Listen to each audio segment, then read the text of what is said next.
성도님들 안녕하세요. 11월 22일 월요일입니다. 또다시 새로운 한 주간을 허락해 주신 우리 주님께 감사하면서 이 한 주간도 말씀과 기도, 은혜 가운데 승리하시는 복된 한 주간이 되시기를 바랍니다. 다 같이 사도신경으로 신앙 고백 드립니다. 나는 전능하신 아버지 하나님 천지의 창조주를 믿습니다. 나는 그의 유일하신 아들 우리 주 예수 그리스도를 믿습니다. 그는 성령으로 잉태되어 동정녀 마리아에게서 나시고 본디오 빌라도에게 고난을 받아 십자가에 못 박혀 죽으시고 장사된 지 사흘 만에 죽은 자 가운데서 다시 살아나셨으며 하늘에 오르시어 전능하신 아버지 하나님 우편에 앉아 계시다가 거기로부터 살아있는 자와 죽은 자를 심판하러 오십니다. 나는 성령을 믿으며 거룩한 공교회와 성도의 교제와 죄를 용서받는 것과 몸의 부활과 영생을 믿습니다. 아멘. 오늘 우리가 함께 볼 말씀은 신약성경 401쪽 요한계시록 3장 7절에서 13절까지입니다.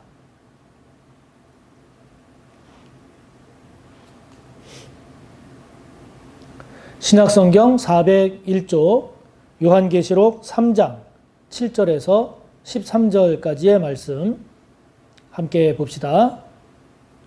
빌라델비아 교회의 사자에게 편지하라. 거룩하고 진실하사 다윗의 열쇠를 가지시니 곧 열면 닫을 사람이 없고 닫으면 열 사람이 없는 그가 이르시되 볼지어다 내가 내 앞에 열린 문을 두었으되 능히 닫을 사람이 없으리라. 내가 내 행위를 아노니 네가 작은 능력을 가지고서도 내 말을 지키며 내 이름을 배반하지 아니하였도다. 보라, 사탄의 회당 곧 자칭 유대인이라 하나 그렇지 아니하고 거짓말하는 자들 중에서 몇을 내게 주어 그들로 와서 내 발 앞에 절하게 하고 내가 너를 사랑하는 줄을 알게 하리라. 내가 나의 인내의 말씀을 지켰은즉 내가 또한 너를 지켜 시험의 때를 면하게 하리니 이는 장차 온 세상에 임하여 땅에 거하는 자들을 시험할 때라. 내가 속히 오리니 내가 가진 것을 굳게 잡아 아무도 내 면류관을 빼앗지 못하게 하라. 이기는 자는 내 하나님 성전의 기둥이 되게 하리니 그가 결코 다시 나가지 아니하리라. 내가 하나님의 이름과 하나님의 성 곧 하늘에서 내 하나님께로부터 내려오는 새 예루살렘의 이름과 나의 새 이름을 그의 위에 기록하리라. 귀 있는 자는 성령이 교회들에게 하시는 말씀을 들을지어다. 아멘. 7개의 교회를 향한 지금 주님의 말씀이 계속 선포되고 있죠. 오늘은 6번째 빌라델비아 교회에 주시는 주님의 말씀을 통해서 이 말씀이 오늘 저와 여러분에게 향하신 주님의 말씀으로 받아들이고 또 기도해야 할 것입니다. 지금 빌라델비아 교회로 나오는데요. 지금 미국에 가면 필라델피아라고 하는 도시가 있죠. 같은 말입니다. 지금도 이 빌라델비아 이 말이 쓰여지고 있는데 이 7개 교회 중에 지금 이 빌라델비아 교회가 앞에 있었던 서머나 교회와 함께 주님으로부터 칭찬만 들은, 즉 책망의 말을 듣지 않은 그런 교회입니다.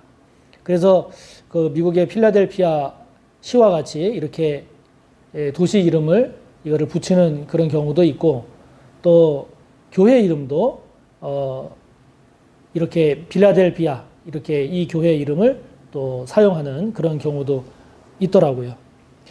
책망받지 않은 교회, 가장 우리가 본받고 또 저와 여러분의 신앙과 삶도 그렇게 되어야 되지 않겠습니까? 책망 듣는 게 아니라 칭찬 듣는 저와 여러분 다 되시기를 바랍니다. 이 빌라델비아는 사대에서 라오디게아로 가는 도중에 있는 그런 도시입니다. 그런데 이 도시는 높은 지역에 있는 그런 도시로 알려져 있는데요. 그렇게 규모는 크지 않은 것으로 그렇게 전해집니다. 다만 AD 70년에 이 예루살렘이 로마에 의해서 함락이 되고 멸망당하게 됩니다. 그러면서 유대인들이 그 이후로 이제 2000년 동안 전 세계에 흩어져서 살게 되는 그런 역사를 갖게 되는데, 이 AD 70년 예루살렘 함락 이후에 유대인들이 이제 많이 흩어졌는데, 그때 이 빌라델피아 여기가 유대인들이 많이 와서 정착한 것으로 보입니다. 그래서 유대인의 거주지로 많이 추정이 되고 있는데, 그래서 그런지 9절 말씀을 보면 이 빌라델피아 교회가 유대인에 의해서 고난당하고 있구나, 어려움을 겪고 있구나 라고 하는 것을 우리가 좀 엿볼 수가 있습니다. 자, 이런 이 빌라델피아 교회에 대해서 주님은 어떤 말씀을 하고 계시는가? 책망이 아닌 칭찬의 말씀을 하고 계시는데요. 자, 오늘 먼저 8절 말씀을 보면 어떤 칭찬을 하시는가? 8절을 보면 이 빌라델피아 교회가 작은 능력을 가지고서도 주님의 말씀을 지키고 주님의 이름을 배반하지 않았다. 이렇게 칭찬하십니다.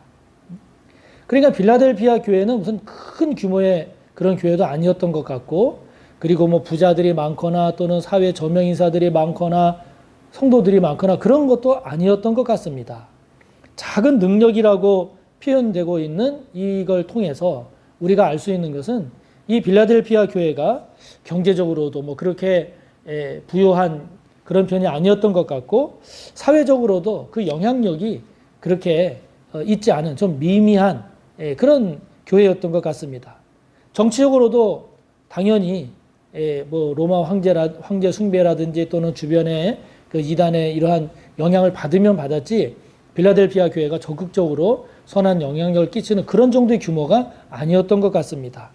이렇게 경제적인 측면이든 사회적인 측면이든 정치적, 종교적인 측면이든 모든 면에 있어서 작은 능력이라고 표현될 만큼 어찌 보면 대단하지 않은, 별 볼 일 없는 그런 빌라델피아 교회였는데, 그럼에도 불구하고 이 교회가 주님의 말씀을 지키고 주님의 이름을 배반하지 않았다 하는 거죠. 우리가 살아가면서 작기 때문에, 다른 말로 말하면 재물이 좀 부족하거나 없기 때문에, 또는 여러 가지 면에서 부족하고 힘들기 때문에, 또는 여러 가지 환경이나 나에게 주어진 조건 등등이 열악하기 때문에 등등등, 작기 때문에 의기소침하고 낙심하고 한숨 짓고 탄식하는 경우가 많지 않습니까? 우리들의 삶에 그런 모습들이 많거든요. 그런데 이 빌라델피아 교회는 그런 작은 모습이지만 그러나 주님의 말씀을 지키고 주님의 이름을 배반하지 않았다는 거죠. 이것을 우리가 오늘날 묵상하면서 저와 여러분도 작기 때문에, 없기 때문에, 보잘것없기 때문에 이와 같은 등등등의 세상적 기준에 의해서 저와 여러분의 믿음이 좌지우지 된다라고 하면, 빌라델피아 교회를 묵상하면서 저와 여러분도 그런 저와 여러분의 모습이 아니라 작은 능력으로도 주님의 말씀을 지켜내고 주님의 이름을 배반하지 않는 저와 여러분의 모습으로 잘 세워지기를 바라는 것이지요. 그래서 지금 저와 여러분이 주님과의 관계와 주님, 이것이 저와 여러분에게 더 큰 영향력을 끼치고 있는가, 아니면 작은 능력으로 일컬어지는 이런 세상적인 조건이나 현실이 저와 여러분을 더 좌지우지하는가, 이거를 다시 한번 깊이 묵상해 보면서 세상적으로 혹은 인간적으로 저와 여러분이 그렇게 내세울 것이 없다 할지라도 그것 때문에 저와 여러분이 위축되거나 의기소침하거나 낙심하거나 이러는 것이, 탄식하는 것이 아니라 주님으로 인해서, 주님과의 관계에서 오는 그 은혜의 풍성함으로 인해서 저와 여러분이 주님을 배반하지 않을 뿐만 아니라 말씀을 지켜내고 주의 영광을 나타내는 신실한 저와 여러분의 모습으로 잘 세워지기를 바랍니다. 그러면서 주님께서 10절에 보면 인내하라는 말씀에 순종한 빌라델피아를 칭찬하십니다. 네가 나의 인내의 말씀을 지켰기 때문에 내가 또한 너를 지켜서 시험의 때를 면하게 하겠다 말씀하십니다. 인내하라는 인내의 말씀을 잘 지킨 빌라델피아 교회입니다. 사실 예나 지금이나 인내한다는 것은 언제나 어려운 일입니다. 특히 우리나라 한국인에게 있어서 인내해라, 참아라.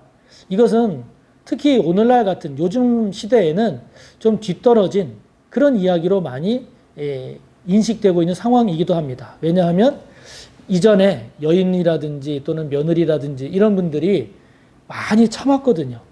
아내분들이 많이 참았습니다. 그래서 요즘은 참으면 안 된다. 참다가 탈난다. 삭히다가 병된다. 이런 인식들이 오히려 이제 많아서 요즘은 말할 거 말하고 할 거 하고 참지 말고 속에 있는 것들을 다 드러내라. 이것이 오늘날 요구되는 삶의 자세이고 또 필요한 태도이기도 합니다. 여러분 여기서 인내의 말씀을 잘 지켰다라고 하는 이 말이 무조건 삭히고 무조건 상대방의 눈치를 보고 그 비위에 맞추고 이렇게 하라는 말이 아니죠. 그게 아닙니다. 인내하라는 말씀을 잘 지켰다라고 하는 이 말은 결국은 믿음의 길을 잘 갔다는 얘기입니다. 여러 가지 위협과 유혹 이런 것이 있었지만 그러나 그게 아니라 그럼에도 불구하고 걸어가야 할 믿음의 길을 걸어갔다는 거죠. 살아내야 할 사랑의 삶을 살아냈다는 것입니다.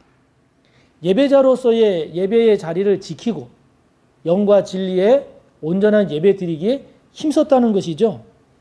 전도인으로서의 전도자로서의 사명을 감당했다는 것입니다.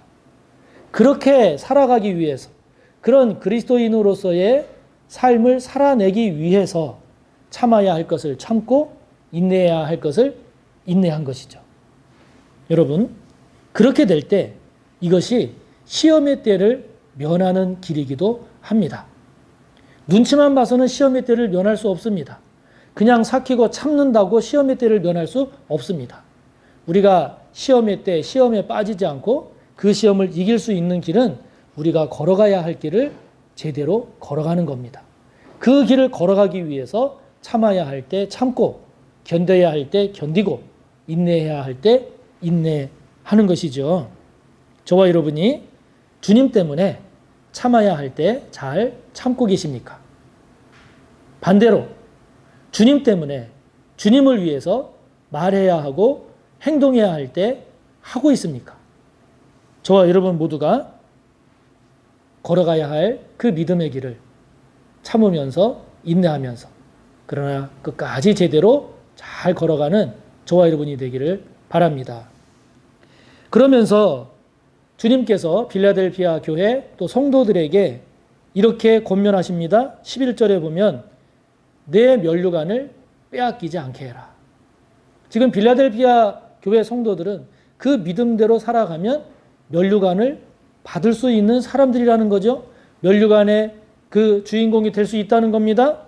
그것을 빼앗기지 말라고 말씀합니다. 내가 가진 것을 굳게 잡아. 빌라델피아 성도들이 잡고 있는 굳게 잡아야 할 것, 그게 뭐겠습니까? 앞에서도 나왔듯이 예수 그리스도의 십자가 신앙입니다. 십자가 신앙입니다. 부활의 신앙입니다. 하나님 나라의 가치관을 갖고 사는 삶입니다. 이것을 굳게 잡아 그날의 면류관을 받는 주인공이 되라는 거죠. 자, 저와 여러분 양보해야 할 게 있고 양보하지 말아야 할 게 있습니다. 구원은 양보해서는 안 됩니다. 천국 양보해서도 안 됩니다. 오직 예수 이것도 양보해서도 안 됩니다. 하나님 나라의 가치관을 따라 사는 것 이것도 양보해서는 안 되죠. 저와 여러분이 주님으로부터 받을 면류관이 있다. 확신하시나요? 확신하는 신앙이 되시기를 축복합니다. 저와 여러분 모두가 다 면류관을 받는 영광의 주인공이 되시기를 그런 삶이 될 수 있도록 우리의 믿음의 길을 빌라델피아 교회 그 성도들처럼 잘 걸어가는 우리 모두가 되기를 바랍니다. 하늘에 계신 우리 아버지, 아버지의 이름을 거룩하게 하시며 아버지의 나라가 오게 하시며 아버지의 뜻이 하늘에서와 같이 땅에서도 이루어지게 하소서. 오늘 우리에게 일용할 양식을 주시고 우리가 우리에게 잘못한 사람을 용서하여 준 것 같이 우리 죄를 용서하여 주시고 우리를 시험에 빠지지 않게 하시고 악에서 구하소서. 나라와 권능과 영광이 영원히 아버지의 것입니다. 아멘.